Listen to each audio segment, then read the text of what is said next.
Assalamualaikum warahmatullahi wabarakatuh. Nama saya Ayuni Cynthia Aliana dari kelas APNU 3. Di sini saya akan menjelaskan tentang proses komunikasi kebijakan.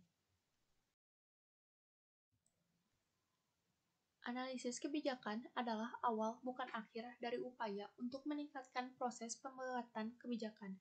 Itulah sebabnya analisis kebijakan didefinisikan sebagai pengkomunikasian atau penciptaan dan penilaian kritis. Yang jelas, kualitas analisis kebijakan sangat penting sekali untuk memperbaiki kebijakan dan hasilnya. Tetapi analisis kebijakan yang baik belum tentu dimanfaatkan oleh para pemakainya. Dan jikapun analisis kebijakan digunakan, belum menjamin kebijakan yang lebih baik.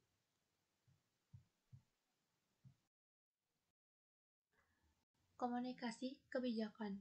Komunikasi kebijakan bukan hanya proses pemberitahuan hasil kebijakan semata kepada stakeholder, tetapi termasuk juga proses pengkomunikasian alur kebijakan mulai dari awal.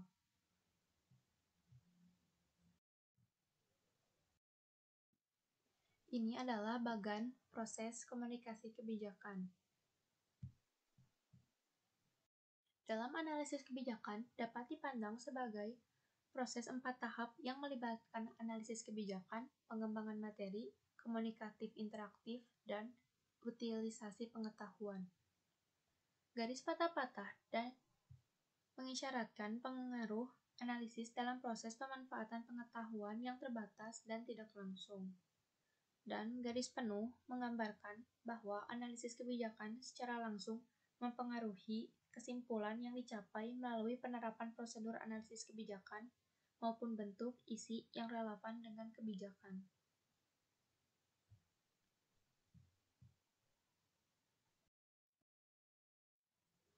Proses komunikasi kebijakan. Analisis kebijakan dibuat atas dasar permintaan informasi dan nasihat dari pelaku kebijakan. Dalam rangka menanggapi permintaan tersebut, analisis kebijakan menciptakan dan secara kritis menilai pengetahuan yang relevan dengan masalah kebijakan. Untuk mengkomunikasikan pengetahuan tersebut, analisis menciptakan berbagai dokumen yang relevan dengan kebijakan.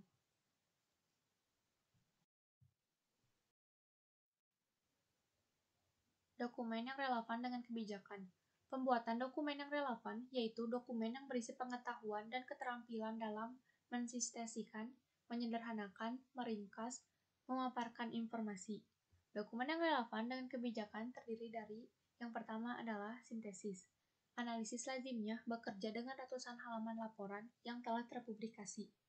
Biasanya, informasi harus disintesiskan ke dalam dokumen setebal maksimum 3 halaman, dan informasi harus juga disintesiskan ketika menyiapkan ringkasan paper isu atau penyiaran berita. Yang kedua, organisasi. Analisis harus dapat mengkoordinasikan informasi secara koheren, konsisten, dan ekonomis. Yang ketiga, ada terjemahan. Terminologi dan prosedur analisis kebijakan harus diterjemahkan ke dalam bahasa pelaku kebijakan. Yang keempat, ada penyederhanaan. Solusi masalah yang potensial kebanyakan luas ruang lingkupnya, saling bergantung dan kompleks. Yang kelima, ada penyajian visual, yaitu perangkat yang canggih dan mudah dipakai meningkatkan kapasitas komunikasi visual yang efektif. Dan yang terakhir adalah ringkasan. Pengambil kebijakan dengan agenda yang sangat padat bekerja di bawah tekanan dan keterbatasan waktu yang membatasi waktu mereka tidak lebih dari beberapa menit seharinya. Keterampilan menyiapkan ringkasan menjadi sangat penting bagi komunikasi kebijakan yang efektif.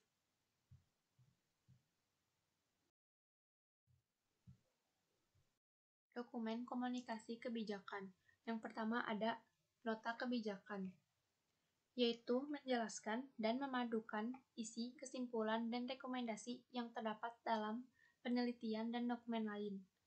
Yang kedua ada paper isu kebijakan, dokumen yang paling rinci yang dapat pada sejumlah pertanyaan yang muncul dalam satu atau beberapa tahap proses pembuatan kebijakan.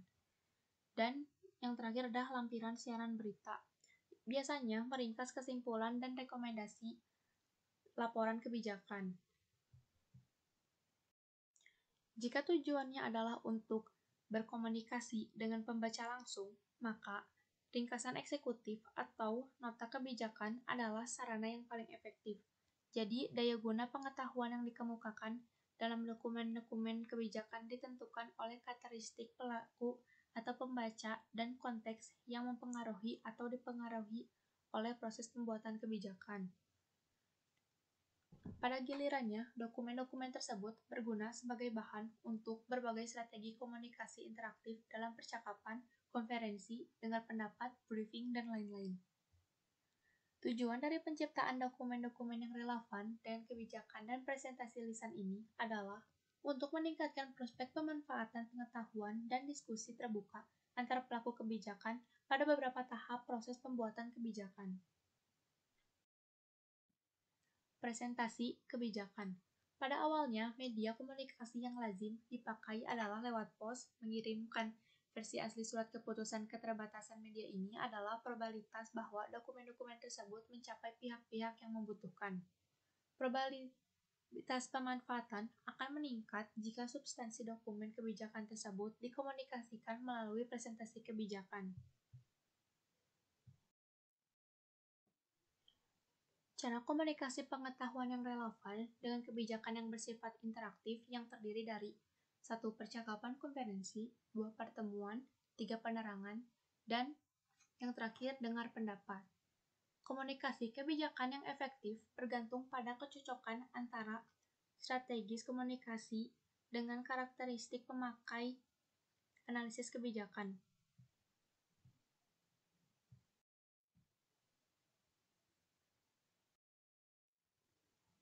Penggunaan pengetahuan yang relevan dengan kebijakan.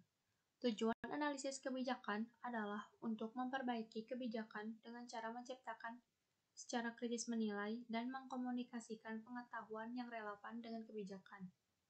Di sini ada 3 dimensi pemanfaatan pengetahuan, yaitu yang pertama adalah komposisi pengguna.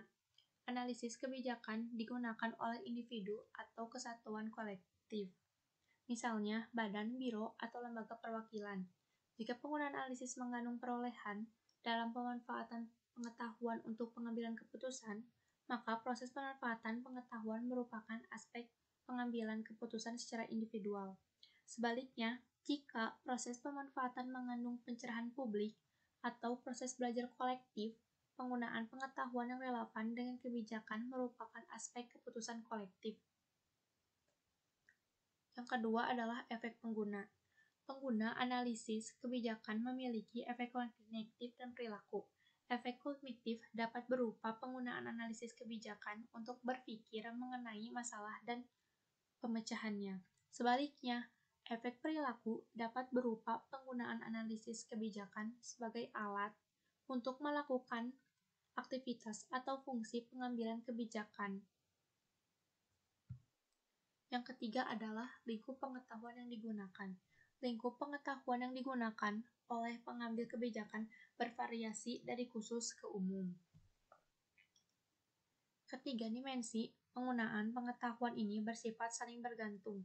Titik temu ketiga dimensi tersebut menyediakan dasar untuk menilai dan memperbaiki praktik analisis kebijakan dan dampaknya pada proses pembuatan kebijakan.